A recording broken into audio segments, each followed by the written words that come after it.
આજના વિડીયોમાં એવા ઉપયોગી આઈડિયા શેર કરીશ કે તમારા ઘણા બધા કામ સરળ થઈ જશે, તમારો સમય અને મહેનત પણ બચી જશે. તો ચાલો વિડીયોને સ્ટાર્ટ કરીએ. તો જો આ રીતે આપણે રોટલીનો લોટ બચી જાય ને તો આપણે તેલ લગાવીને ગમે એટલો પણ ડબ્બામાં ઢાંકીને કે રાખીએ ને ફ્રીજમાં તો તેમાં ફરક તો પડી જ જાય છે. યા તો કાળો થઈ જાય અને તેની રોટલી પણ સારી ના થાય અને ઉપરથી એક પડ જામી જાય, તેમાં છે ને સુકાઈ જાય ઉપરથી અને કઠણ પણ બહુ થઈ જાય. તો તેના માટે તમને એક સરસ આઈડિયા બતાવું છું. આપણે શું કરવાનું, કોઈ પણ મલમલનું કાપડ હોય ને એકદમ નરમ કાપડ, તે આપણે લઈ લેવાનું અને તેનો કટકો કટ કરી લેવાનો જો આ રીતે. અને તેને છે ને ભીનો કરી લેવા આપણે સરસ જો આ રીતે. તેને આપણે ભીનો કરી પહેલાં ધોઈ સરસ અને પછી ભીનો કરીને આપણે જેટલો પણ લોટ તમારે રાખવો હોય ને તો તેને છે ને આ કપડાથી કવર કરી લેવાય, ભીના કપડાથી જો આ રીતે. તો તમે આ રીતે રાખશો ને આ રીતે સરસ કવર થઈ જાય ત્યાર પછી તમે ડબ્બામાં પણ રાખી શકો કે કોઈ પણ વસ્તુમાં રાખી શકો. તો તેનાથી શું થશે કે તમારો લોટ જરાય ફરક નહીં આવે. તમે ટ્રાય કરીને જોજો. આપણો લોટ છે ને કાળો પણ ન થાય અને ઉપરથી સુકાશે પણ નહીં, તેમાં પડ જેવું પણ નહીં જામે અને કઠણ પણ નહીં થાય. તમારે એવો ને એવો લોટ તમે તાજો રાખ્યો હશે ને એવું જ તમને લાગશે. તમે એકવાર જરૂરથી આ ટ્રાય કરજો. ટિપ્સ ખૂબ જ સરસ આઈડિયા છે. આ રીતે જ હું રાખું છું. તમે પણ રાખીને જરૂરથી જોજો અને સારો લાગે તો લાઈક કમેન્ટ પણ જરૂરથી કરજો. ત્યાર પછી જો આ રીતે આપણે જૂના ચાદરો થઈ જાય, જો આ ફાટી ગયું છે એ રીતનું ચાદર થઈ જાય તો આપણે કંઈ કામ ના આવે. તો તેનામાંથી હું તમને એક સરસ વસ્તુ, એકદમ ઉપયોગી વસ્તુ બનાવવાનું બતાવીશ, તમને ખૂબ જ ગમશે. તો તેના માટે છે ને આપણે ફક્ત તેને આ રીતે આખું ખોલી અને ત્યાર પછી આપણે ઈંઢોણી પહેલાં કેમ વાળતા હતા માથા ઉપર રાખવાની, આપણે બેડા ચડાવવામાંથી, એ રીતે આપણે જો આ રીતે વાળતા જવાનું, ગોળ ગોળ ફક્ત વાળવાનું જ છે તેને. જો આ રીતે મેં આખી વાળી લીધી છે અને ત્યાર પછી વાળી અને તેને આ રીતે આપણે સેટ કરી લેવાનું. અને ત્યાર પછી આપણે છે ને કોઈ પણ દુપટ્ટો તમારી પાસે જૂનો હોય ને તે આપણે લઈ લેવાનું. જો તમારે વર્કવાળું હોય તો ખૂબ સરસ તમારી વસ્તુ બનીને તૈયાર થાય. મારી પાસે આ ખાલી સિમ્પલ છે, લેસવાળું, જૂનું વપરાશમાં નથી આવતું એટલે લઈ લીધું છે. અને આ રીતે પાથરી અને ત્યાર પછી આ રીતે ઘડી કરી લેવાની. આપણે ઠંડીમાં કેમ કાન ઉપર બાંધીએ છીએ, રૂમાલાને કરીએ છીએ, એ રીતે કરી લેવાનું.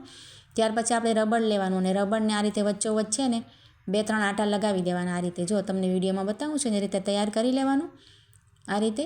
અને ત્યાર પછી આપણે છે ને તેને પાછું ખોલી નાખવાનું એટલે ચોરસ જેવું થઈ જશે. પાછળની ભાગે રબડ આપણે આવી ગયું છે. ત્યાર પછી આપણે જે તૈયાર કર્યું છે ને ચાદરને વીંટીને તેને વચ્ચોવચ્ચ રાખી દેવાનું. આપણે જ્યાં રબડ નાખ્યો છે ને એ રીતે વચ્ચોવચ્ચ રાખવાનું અને ત્યાર પછી આ રીતે ઉપરથી ઉપાડતા જવાનું અને ભેગું કરી લેવાનું. આ રીતે જુઓ આખું ઉપાડવાનું અને વચ્ચેલું આપણે જે રબડવાળું છે ને એ આપણે હાથમાં પકડી રાખવાનું. આપણે વચ્ચે છે ને હોલ જેવું હોય ને, આપણે જગ્યા રાખી હતી ને, અને જે આપણે ભેગું કર્યું છે ને ઉપરનું દુપટ્ટો તેને અંદરની સાઈડે નાખવાનું. જો આ રીતે તમે હાથ નાખીને અંદરથી સાઈડ રાખશો ને અને અંદરની સાઈડ નાખી અને આપણે જે રબડ લગાવ્યું હતું ને તે ત્યાર પછી ખોલી નાખવાનું પાછળ. જો આ રીતે રબડ મેં ખોલી નાખ્યું છે અને હાથમાંથી પકડેલું છે ને આપણે આમાં ઉપર લઈ લેવાનું. જો તમે બરાબર જોશો એટલે તમને સમજાઈ જશે. અને આ રીતે ઉપર જે આપણે બોલ જેવું બનીને તૈયાર થયું છે ને, જે ભેગું કર્યું છે ને આપણે, તેને આ રીતે પાછું રબડ લગાવી દેવાય ઉપરની ભાગે. જુઓ તમે વિડીયોને ધ્યાનથી જોજો એટલે તમને સરસ સમજમાં આવી જશે. તો અહીંયા આપણે ઓશીકું બનીને તૈયાર થઈ જાય. જો આ રીતે આપણે નકામી વસ્તુથી બનાવીને તૈયાર કરી શકાય. સાડી હોય ને કોઈ તમારી જૂની તો સાડીનું પણ બનાવી શકાય. આ રીતે લાંબી સાડી હોય તો પહેલાં ગોળ ઈંઢોણીની જેમ વાળી અને ત્યાર પછી જૂના દુપટ્ટામાં આ રીતે કવર કરી લેવાય.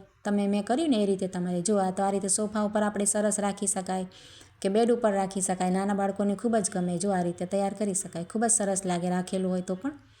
તો જરૂરથી ટ્રાય કરજો.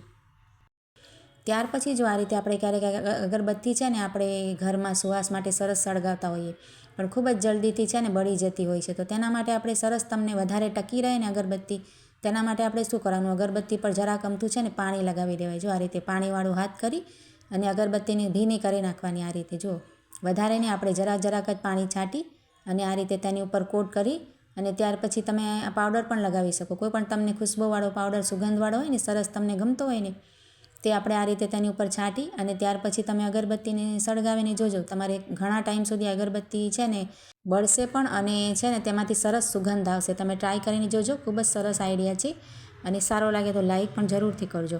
ત્યાર પછી જો આ રીતે આપણે હવે શિયાળો આવે એટલે ઉનાળાના જે શરબત આપણે છે ને આ રીતે રૂ અફઝાના કે હોય ને તો આપણે ફ્રીજમાં ના રાખી શકાય. બહાર કબાટમાં જ આપણે ડ્રોવરમાં કે કબાટમાં રાખતા હોઈએ તો કીડીઓ પણ લાગી જાય. અને તેને આપણે શું કરાય, સરસ રીતે રાખવા માટે આપણે છે ને આ રીતે રબડ પહેલાં છે ને આપણે કટ કર્યું હોય, ખોલ્યું હોય એટલે તેમાં લગાવી દેવાય. જો આ રીતે તમે રબડ લગાવશો ને તેની કિનારી ઉપર તો સરસ પેકિંગ પણ થઈ જશે. અને ત્યાર પછી એક વિનેગરનો આપણે બોટલ લઈ અને એક રૂનો નાનકડો કટકો કે પછી કોટનનો કાપડનો કટકો લઈ અને તેમાં છે ને 2-3 ટીપા વિનેગરના નાખી અને લગાવી દેવાના. અને ત્યાર પછી આ બોટલ ઉપર ઢાંકણ પાસે આ રીતે તમે કરી નાખશો ને તો તમારે એવું ને એવું રહેશે, કીડીઓ પણ નહીં આવે અને પેક જવો થઈ ગયું છે રબર લગાવવાથી. તમારે 2 ફાયદા થશે. તો ખૂબ જ સરસ આઈડિયા છે.